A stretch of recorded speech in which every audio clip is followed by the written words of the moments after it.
Si Claire Castro is a spokesperson of the President and the Office of the President, or hindi ko alam kung kaninong spokesperson siya. Dapat maging professional ka sa mga sinasabi mo. Iyak ang impaktang Claire Castro dito. Kasama itong Maltesian boy Gibangas ka na si Gibo Teodoro sa buwelta ni Vice President Inday Sara Duterte sa mga isyong binabato sa naturang Vice Presidente. Awards, lintik lang walang ganti. Attorney Salpadillo tinawag na useless. Ang witness ng team Malitagang, mga anak kayo ng kagwang. Sana kunin na kayo ni Damunyor. Lugi na tayo dito sa impeachment laban kay Vice President Inday Sara. Ginigisa tayo ng sariling mantika natin, ng mga hunyango. Magandang gabi ho sa ating lahat. Pa-like po muna, pa-share, pa-subscribe. At pakipindot po ang inyong mga notification bell para lagi po kayong updated sa ating mga video.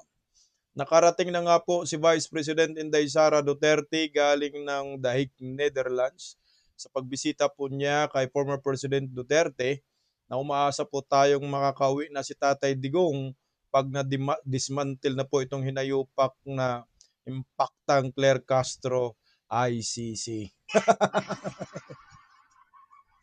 Sa kanyang pag-uwi diyan sa Davao City, nag-attend po siya ng misa diyan sa katedral sa Davao. Kasabay naman riyan ay nagpaunlak po ng kaunting interview ang naturang Vice Presidente upang sagutin ang mga hinayupak, mga banat ng mga impaktang Claire Castro, pati si Gibo. Ito, pakinggan po muna natin ang interview kay Vice President Inday Sara Duterte at buwelta niya kay impaktang Claire Castro. Narito, pakinggan natin. Bumuwelta si Vice President Sara Duterte kay Palace Press Officer Claire Castro. Kasunod yan ang pahayag ng palasyo na diversionary tactic lang daw mula sa impeachment trial ang ulat na nahuli si Senator Bato de la Rosa. At live mula sa Davao City, may express report si Bril Montalvo. Bril, nasan ba ang Vice Presidente kanina at anong mga sinabi niya?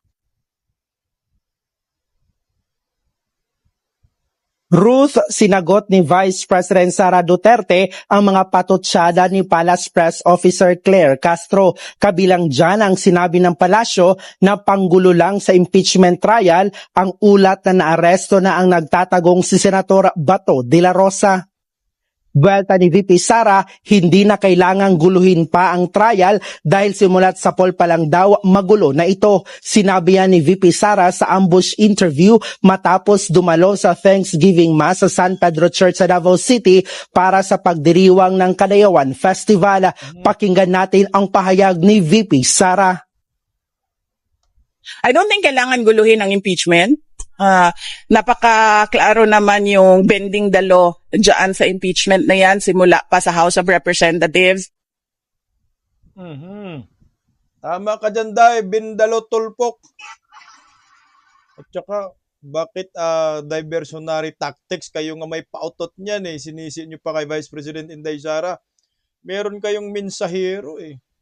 Ayon sa ating nakalap na impormasyon na meron di umanong galing sa gobyerno na nagbato ng impormasyon kay Jimmy Bundok patungkol kay Senator Ronald Bato de la Rosa. Di umano'y naaresto na at sabi pang confirm. Ngayon si Attorney Jimmy Bundok pinost. Kaya mapansin nyo po, lahat ng mga bayarang media ay binalita agad na di umano'y si Senator Ronald Bato de la Rosa ay inaresto. Tama si Inday. Bakit ba kailangan guluhin ang impeachment? Matagal nang magulo. Gulong-gulo na kayo dyan sa House of Crocodile Farm. Sa mini trial pa lang nila Westro, ang gulo na ninyo. May madriyaga pa kayong nalalaman. Harap nyo yan, hinayupak na yan. Nakatikim. Tuloy dayo. Lang. Ruth, binanatan din ni VP Sara ang mga sinabi noon ng palasyo na baseless, useless at nonsense ang mga pahayag ng bise. Matatanda ang sinabi ni VP Sara noon na nakikipagsabwatan si Pangulong Bongbong Marcos sa International Criminal Court, bagay na pinalagan ng palasyo. Pakinggan natin ang mensahe ni VP Sara kay Yusek Castro. Si Claire Castro is a spokesperson of the President and the Office of the President, or hindi ko alam kung kaninong spokesperson siya. Pero by the fact na spokesperson ka at merong seal ng Office of the President dyan, dapat maging professional ka sa mga sinasabi mo. Pero kapag may seal, sa likod mo, sa harap mo, kung ano yung professionalism na hinihingi galing doon sa opisina na yon, yun dapat ang ipakita at ibigay mo sa taong bayan. Correct, Aday. Ruth, muli ring pinuna ni VP Sara ang aniyay pangaharas ng administrasyon ni PBBM sa kanyang mga kritiko. Sabi ng bise, politika ang pinagkakaabalahan ng gobyerno imbes na magserbisyo sa taong bayan. May pattern na raw ng panggigipit dahil hinahabol at pinagbabantaan umano ang mga hindi sumusunod sa Pangulo. Tama naman pamumulitika lang lahat Kagaya kay Marcolita, Jinggoy Estrada, talagang pamumulitika. Pero dito muna ako sa banat ni Vice President Inday Sara Duterte na sinabi niya na si Claire Castro dapat maging professional siya sa pagiging spokesperson. Kasi nga, anak ng kagwang, parang nasa palengke lang Palengkera, yung dala niya, official seal ng Office of the President. Pucha, parang kaladkarin lang datingan Impactang Claire. Napaka-unprofessional itong spokesperson na ito. Sa kasaysayan ng ating bansa, ito yung spokesperson na walang kwenta at hindi na po ginampanan ang kanyang tungkulin bilang tagapagsalita ng Pangulo. Hindi siya spokesperson para sa akin Siya po ay atak dog. Aso! Aso po sa mahuli taya. Actually, yun naman talagang trabaho niya, attack dog Kaya nagustuhan siya ni Baki. Kasing kulay nila yung mga dugo nila. Dugong mga demonyor. Yun naman ang tunay kasi kung hindi pa ganyan si Claire Castro yung banat niya, matagal na niyang tinanggal yan sa kanyang pwesto di ba? Pero yun ang mission niya para lamang sa salapi, pera ng bayan, pinanggagastos sa mga hinayupak na ito. Tama ka, Day, unprofessional. Hindi po, walang professionalism ang pagka-spokesperson niya. Akala niya siguro, vlogger pa rin ang hinayupak. Agree ako dito sa sinasabi ni Vice President Inday Sara Duterte na talagang ginigipit lang ang mga kritiko. Diyos ko, anak ng kagwang from former President Duterte to Pastor Kibuloy, Rodante Marcolita, Jinggoy Estrada at marami pang iba, Harry Roque. Yan ang tunay. Kasi ang gobyernong ito, ang plataforma nila ay patahimikin lahat ng mga kritiko. Mga opposition kailangan kasuhan at ipakulong. Ang dami na pong kinakasuhan. Mike Defensor, kung ano-ano nang nasa isip ng mga hinayupak na ito. Tingnan nyo, pati pagbisita ni Vice President Inday Sara Duterte diyan sa Quezon City Jail kay Senador Rodante Marcolita, Mike Defensor, Jinggoy Estrada, binigyan pa talaga ng kulay ng mga hinayupak, kasabot ang bayarang mainstream media. Pakinggan natin si Vice President Inday Sara. Ini-issue sa kanila yung pagpunta mo sa Quezon City Jail to visit Marcoleta, Defensor, and Jinggoy. Kumusta yung pag-usapan? Wala namang, I don't see anything wrong with visiting persons deprived of liberty. Noong ako ay mayor pa, bumibisita ako dito sa Maa City Jail. Nagdadala kami ng mga regalo at tinatanong namin sila kung ano yung mga pangangailangan nila. Sa amin, sa Office of the Vice Mayor, sa amin, sa Office of the Vice President, meron kaming mga Thanksgiving na ginawa namin sa loob ng mga jails tulad noong pagbisita namin sa Bacolod City. So wala ako nakikitang masama sa pagbisita sa mga tao tulad ni PRD at iba pang mga nasa loob ng detention na wala akong nakikita na masama sa pagbisita kay Arnie Teves, kay Pastor Kibuloy, as I said, President Duterte, Senator Rodante Marcoleta, Senator Jinggoy Estrada, and Mike Defensor, kasi kilala ko naman sila.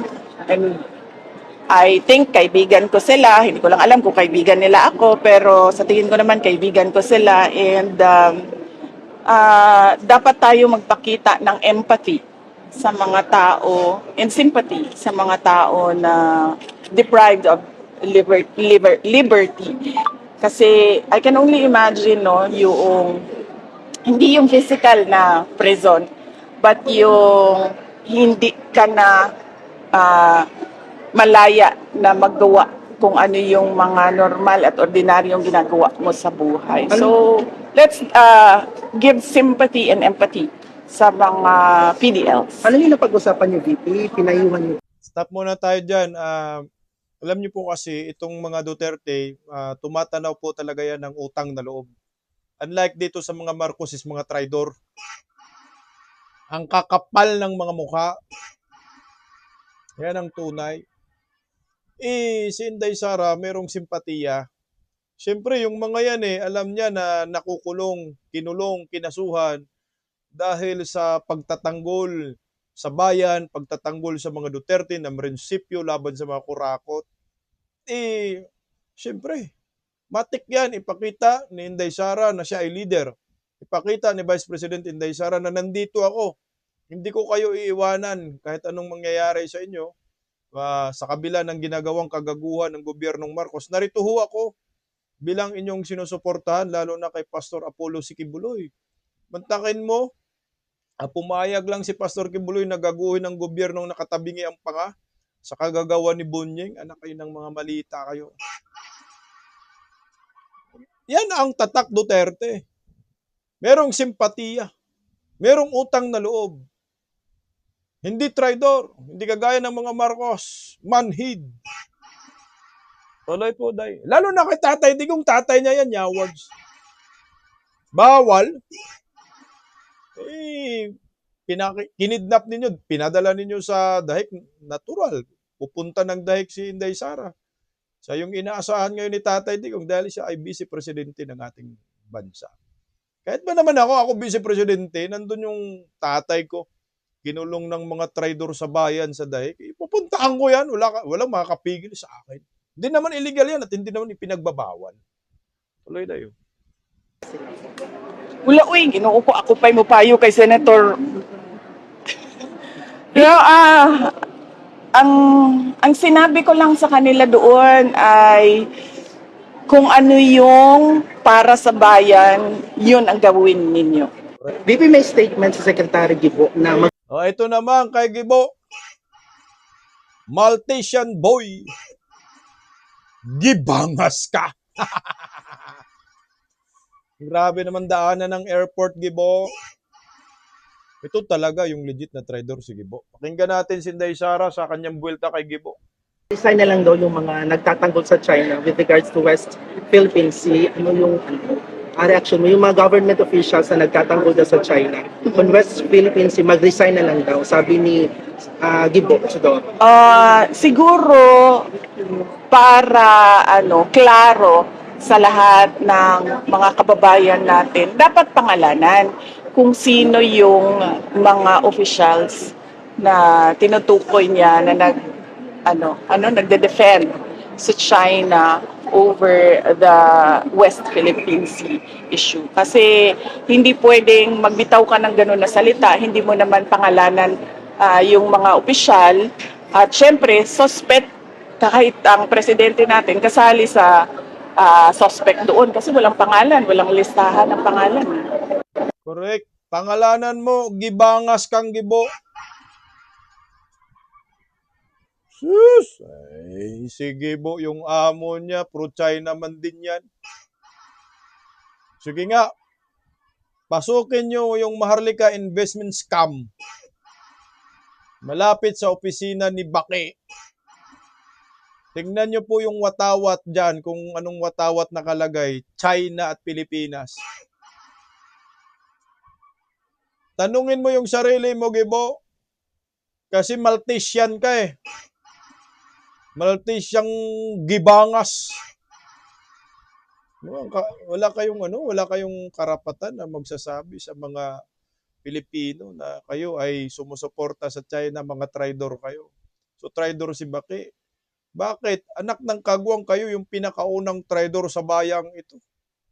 Yung ginawa ninyo kay Tatay Digong, di ba pagtatraidor yan sa soberanya ng ating bansa?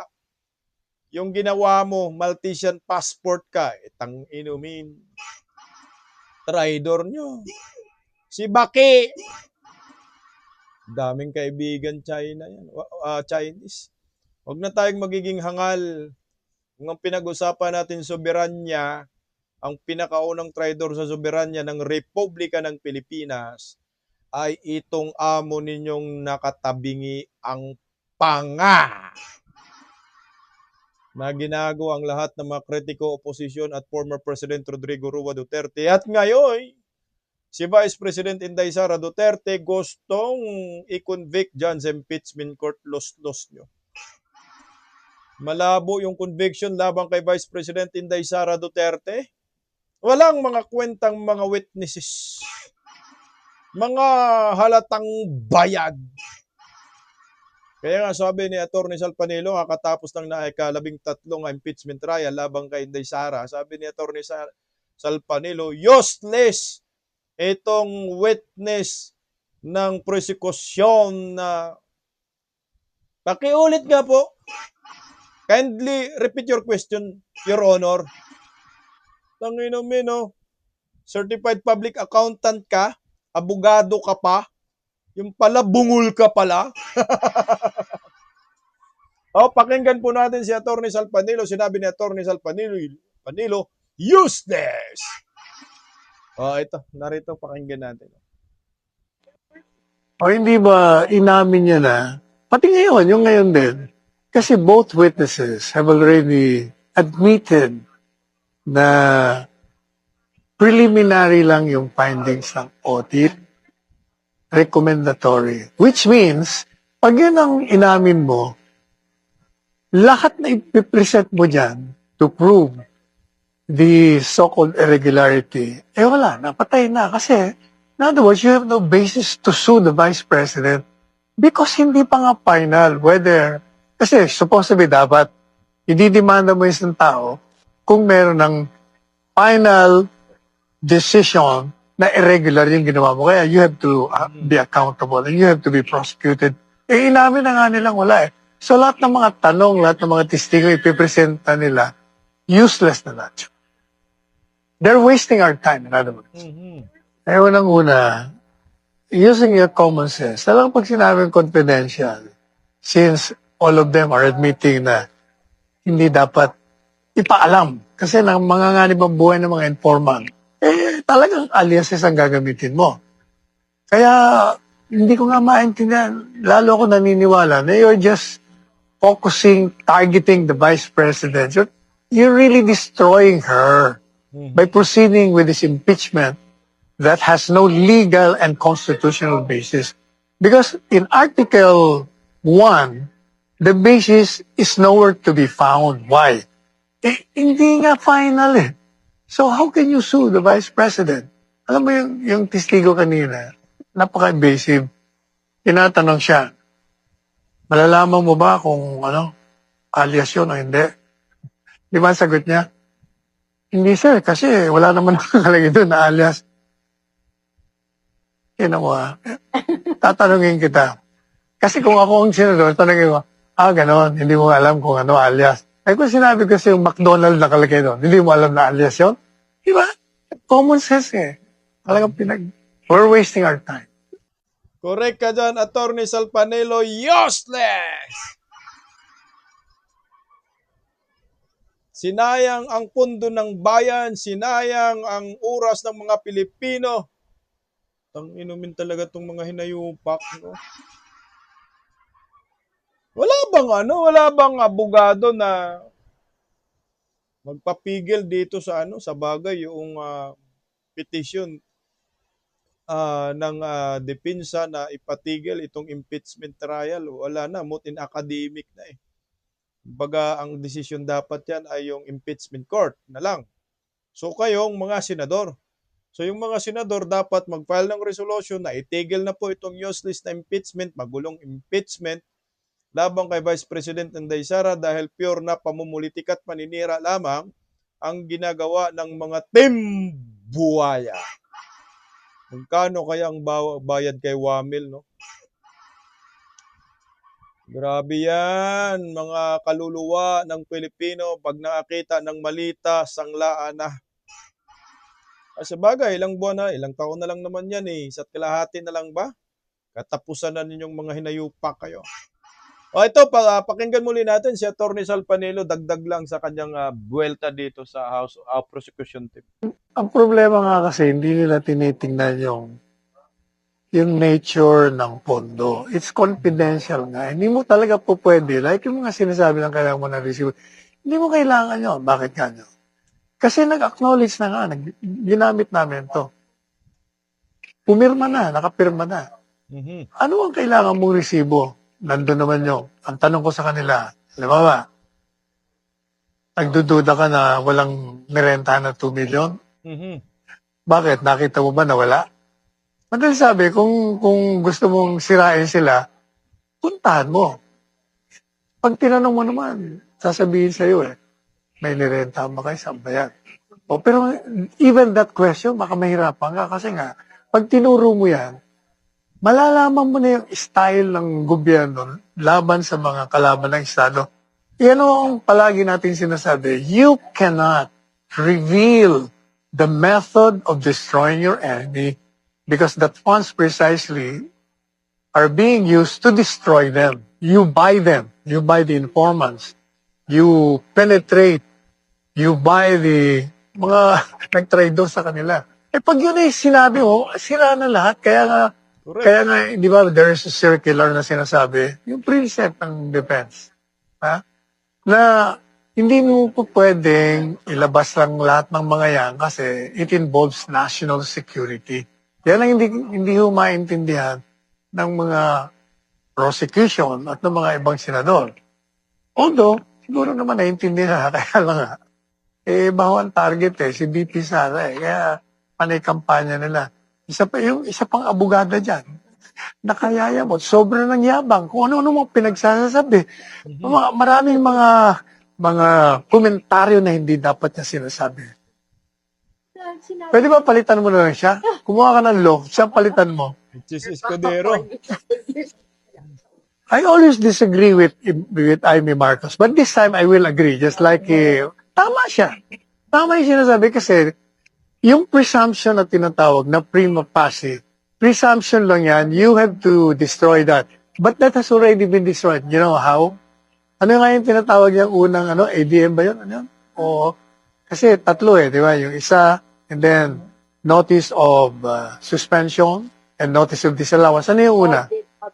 Alright, yung audit observation. Di ba, yun lang ang kanya.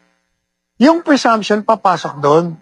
Pero, tinanong nga siya, meron namang notice of, yung may liquidation naman, papambayarin mo naman pag may notice of suspension at may notice of disallowance. In other words, the presumption dun sa observation, observation what? Credit? Observation? Audit observation memorandum. Notice audit. American suspension. Okay. Pag pumasok kasi yung notice of suspension mo, sinira mo na yung presumption. Madalit sabi, magkakaroon lang ng yung presumption mo, magiging conclusive lang yon. Kung nakapasok ka dito sa tatlo at naka-appeal ka na at may desisyon na, kasi ang dami pang appeal From notice of this, anong tawag doon? Notice of disallowance. Isisingiling ka na, bayaran mo na yan. Specific amount na sinabi. Pupunta ka pa sa commissioner Mhm. Pag-uusapan pa nila. Pag na-deny yung appeal mo, ka pa sa Korte Suprema. Madali sabi, hindi nga final Yun nga matagal na natin sinasabi. So walang basis talaga. So dapat wala yan, hindi yan pinag-uusapan talaga sa impeachment itong tungkol sa confidential funds, yung mga notice of disallowance kasi wala pang final eh. So, bakit napag-usapan diyan sa Senado? Kaya nga dapat ang mga senador dito kumontra na ipatigil na po ito. At hayaan po muna kung merong final na desisyon kung Korte Suprema ba, Commissioner ba na ito nga, meron kaming nakikita, may audit findings kami na dapat panagutan ng Office of the Vice President. Ang dami pang remedyo, pero ginamit na ho nila na impeachment offense labang kay Vice President Inday Sara Duterte. So ngayon yung confidential funds na pinag-uusapan ay dapat nga ho, hindi ho yan tinalakay dyan sa impeachment trial. Tama si Attorney Salpanilo, makompromiso ang seguridad ng mga intel, ng mga informante. Kasi confidential eh. Mantakin mo saan ka nakakita na confidential na nga po yung pondo napag-usapan dyan sa public hearing pa, impeachment trial. So hindi na confidential. So may precedent na. So ngayon yung confidential funds, intel funds ni Bangag ay pwede pala natin pag-usapan in public hearing. Sabihin na lang natin hindi impeachment trial. Public hearing na lang. Diyan sa legislative branch, sa Kongreso or Senado, hahanapin natin yung bilyong-bilyon na confidential and intelligence funds ni Bangag na hanggang ngayon walang paliwanag. Ni singkong duling wala. Buti ba itong Office of the Vice President, may mga report sila. May mga dokumento, may mga attachment na dito namin ginamit ang confidential funds. Saan ba ginamit ni Vice President Inday Sara ang confidential funds? Ginamit laban sa mga teroristang grupo, mga rebelde, mga NPA, at yung mga informante, may mga reward ng mga cash at mga medisina at mga grocery. So bawal pala yan magbigay ng reward. Anak ng kagwang. Yan ang tinatawag na pahalipay sa Bisaya. No? Premyo ba? Dahil ikaw ay isang Pilipino, bumayag ka na maging informante ng Office of the Vice President para masupil ang mga hinayupak ng mga recruiter ng mga komunista sa mga pampublikong eskwelahan at dinadala yung mga kabataan papuntang kabundukan. Kaya pakinggan natin itong si Duterte Youth Party List tungkol po sa confidential funds, intel funds ni Vice President Inday Sara na tinalakay ngayon sa impeachment. Ito yung Article 1. So ito na yung pinakapangmalakasan ng hinayupak na Timbangag. O pakinggan natin ito kaibigan natin. Sa pagbusisi po ng confidential funds dito sa OVP at DepEd, meron po ba itong epekto doon po sa mga ahensya na meron pong confidential funds by the time na kung nangyari sa OVP at sa DepEd, maaari din mangyari sa kanila? Anong tingin mo doon, sir? Yung scrutiny sa paggamit ng confidential nga secret kumbaga ang concept ng pondo. Feeling ko, personally, walang magiging problema sa kanila kasi hindi naman sila gustong gisahin. So, ang gusto lang talagang gisahin ay si Vice President Sara Duterte. Bottom line, politika. Politika talaga to. Kasi una, yung pondo ay galing sa Office of the President, binigay kay OVP. Yung sa succeeding confidential funds sa succeeding years, galing naman sa General Appropriations Act. So walang mga problema sa pinanggalingan, and nung sinabit naman sa COA ng Office of the Vice President and DepEd, tinatanggap naman nila. So kapag tinanggap ng COA, ibig sabihin kompleto yung requirements, kaya nga may tatak na received and everything, kasi hindi daw tatanggapin kapag hindi kompleto So tinanggap nila, so ibig sabihin kompleto. And tama yung napupunto nyo kanina Wala naman talagang problema dito sa confidential funds na ito, kahit sa paglabas galing Land Bank o yung pagkuha ng disbursement officer, yun naman talaga yung nakalagay dun Land Bank and disbursement officer, and dapat confidential ang lahat. So wala naman tayong mahanap talagang problema. Sino po kaya, sir, ang pinaka nakikinabang na nabubunyag po itong usapin sa confidential funds? Hindi lamang po ito sa hindi lamang po ito napapanood na kung gusto mong magpunta sa venue, doon lang. Pwede, televised po ang mga pagtalakay. Sino pong mas nakikinabang dito, sir? Ang kalaban ba ng gobyerno o ang mga taga-gobyerno mismo? Actually, sa totoo lang, baka sa isip ng mga kalaban ng ni Vice President Sara Duterte, sila ang nakikinabang. Pero matalino naman ng mga Pilipino eh. Nakikita nila na dito sa panggigipit kay Vice President Sara Duterte, lalong lumalakas si Vice President Sara Duterte, baka hindi nila alam. So, ang natutuwa dito, yung mga makakaliwa syempre. Kasi sila yung ginagamitan ng confidential funds, tapos ini-scrutinize ngayon yung kaisa-isang matapang na national leader na ginamit ng confidential funds laban sa NPA. So, kung may matutuwa dito, yun talagang mga makakaliwa na talagang recruit pa rin ng recruit sa ating mga kabataan. Opo. At mayorya po sa voters ng Duterte Youth Party List noong eleksyon ay mga uniform personnel. Tingin mo, sir, masaya sila sa pagtalakay dito sa confidential funds na parte po ito ng nature ng kanilang trabaho sa pagprotekta po sa ating pong bansa. Yan na, sinasabi ko nga yan na sa previous interviews ko na itong issue ng recruitment ng NPA sa ating mga kabataan ay laban ito ng buong bansa, laban ng Armed Forces, laban ng PNP, and pasalamat nga kami sa SMNI, pinapakita nyo ito lagi, Truth That Matters, and nagkaroon tayo ng leader sa bansa na matapang na sinamahan tayo sa laban na ito, si Pangulong Duterte at si Vice President Sara Duterte. And nakita ng buong bansa kung paano bumaksak yung hanay ng mga makakaliwa mula 89 guerrilla fronts, naging pipito na lang ngayon. So, epektibo ang ginawa ni PRRD at ni Vice President Sara Duterte. Kaya kahit ang ating mga taga-AFP at PNP, alam nila yung katotohanan dyan. Alam nila kung sinong tunay nilang kakampi at maaasahan sa laban ng criminality at terorismo. Ito si Vice President Sara Duterte. So para Tama ka dyan, idol. Ang nakikinabang ho talaga dito sa ginawang impeachment trial na nakatutok po dito sa confidential funds and intel funds, ang natutuwa dyan, yung mga makakaliwang grupo, yung mga tinamaan sa programa ng Office of the Vice President upang supilin, pigilan ang recruitment ng mga makakaliwang grupo sa mga pampublikong eskwelahan. Pati sa mga katutubo.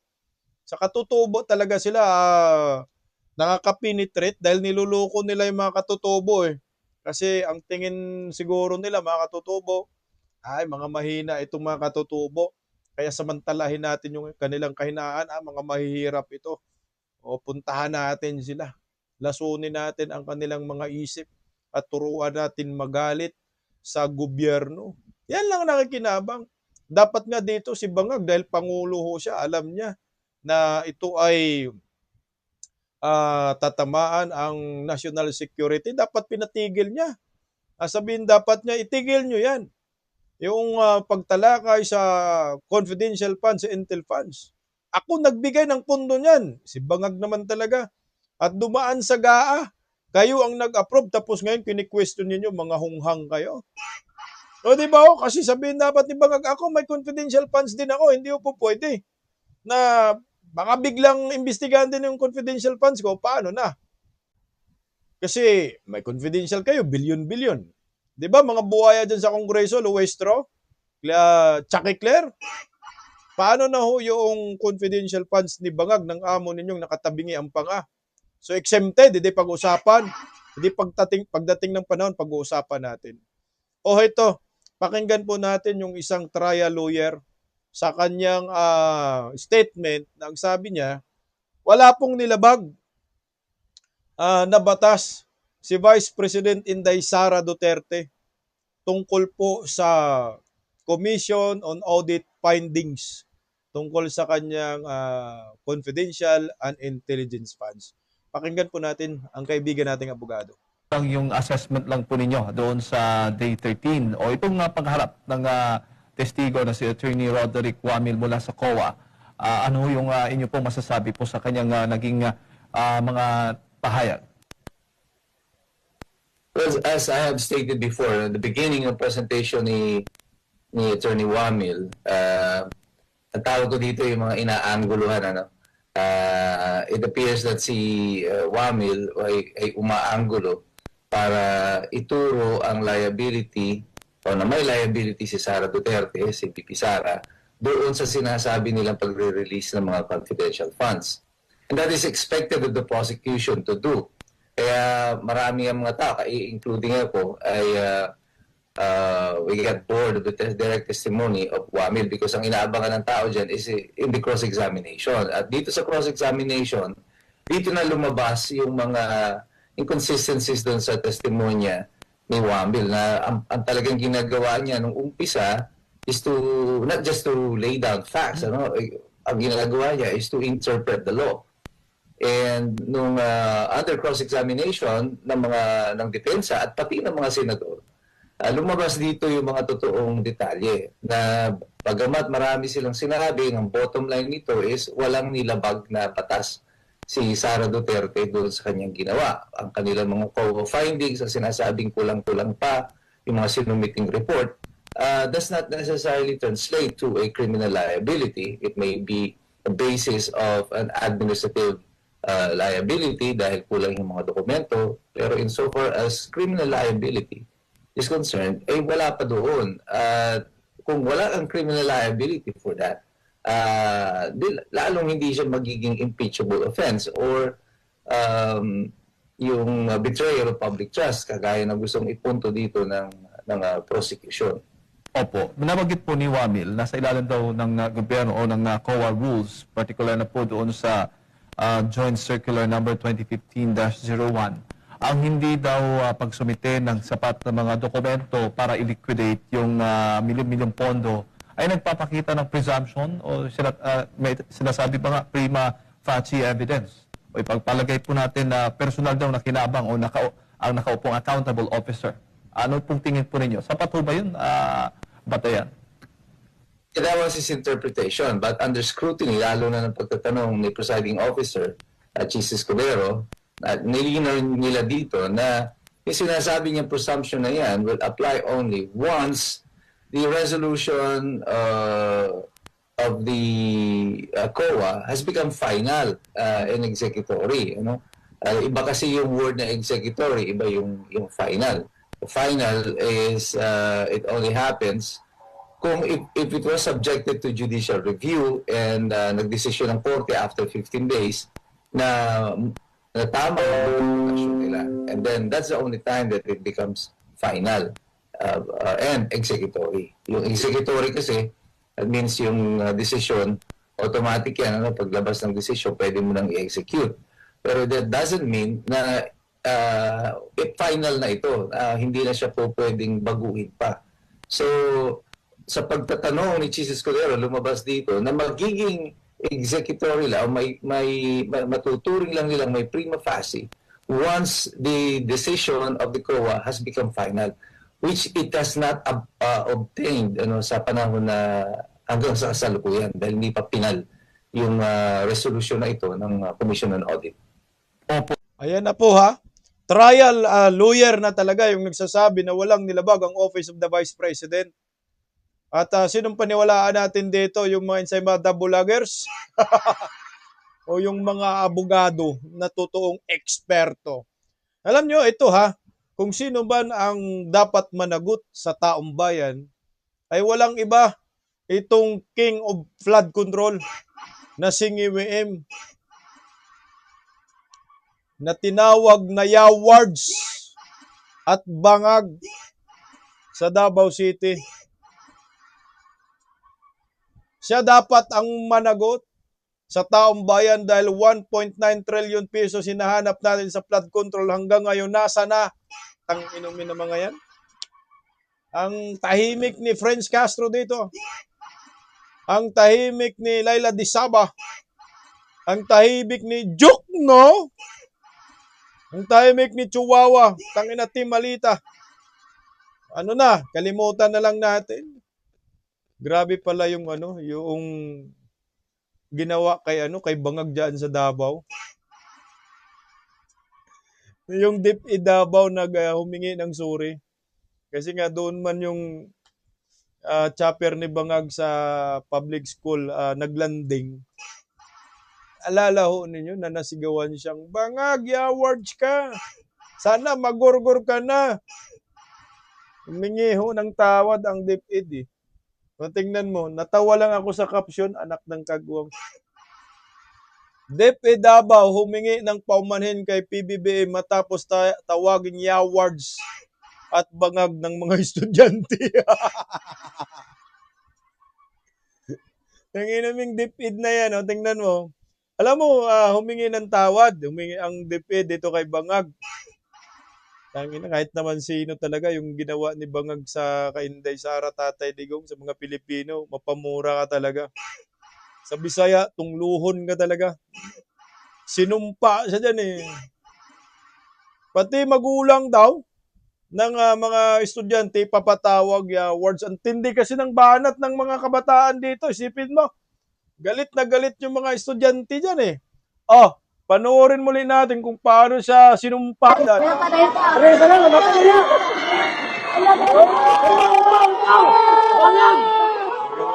Alam niya, lubuto niya ay. Alam niya, lubuto niya ay. Alam niya,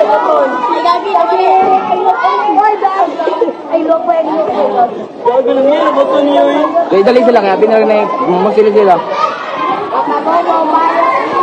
Kaya naman. Yawa mo po taon tana!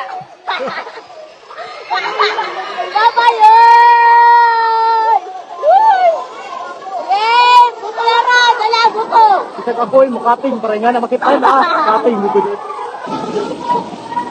Lupan ng mga yawa! Patay ka na ay. Ayo, part. Hello! Kami, arpintiho na eh.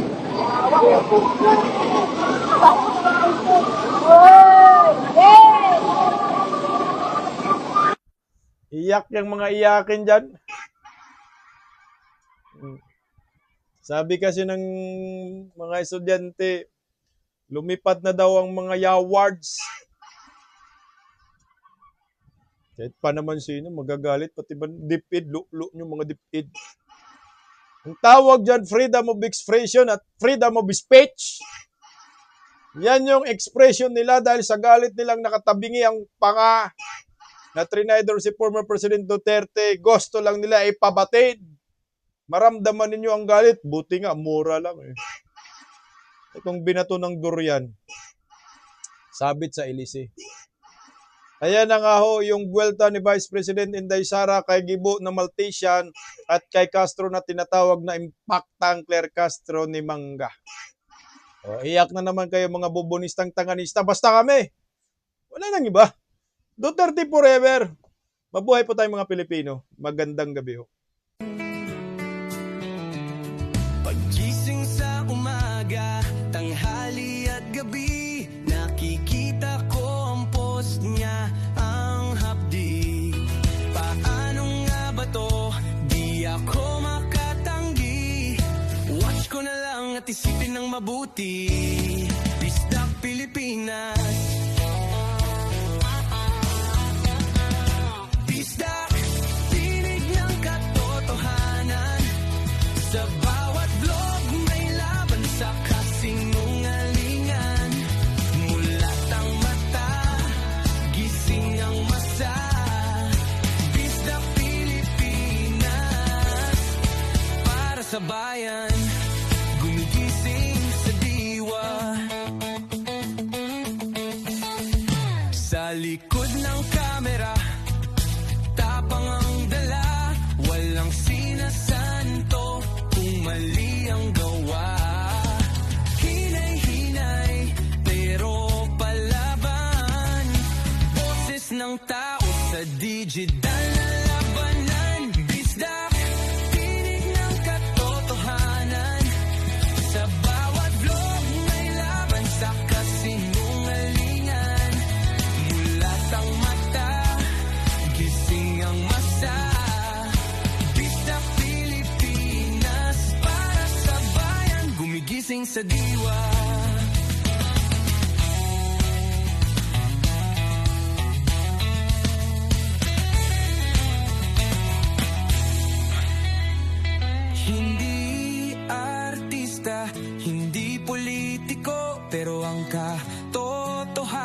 naman, sigaw niya ay buo. Sa YouTube o Facebook man siya makita, may aral ka pa rin, may uwi sa bawat salita. Bisdak, gising sa katotohanan, di lang kwento, kundi panawagan. Sa bawat Pilipinong naghahanap ng liwanag, Bisdak Pilipinas, kasama sa pagbangon ng bayan. Bisdak Pilipinas, boses ng masa, gising ang diwa.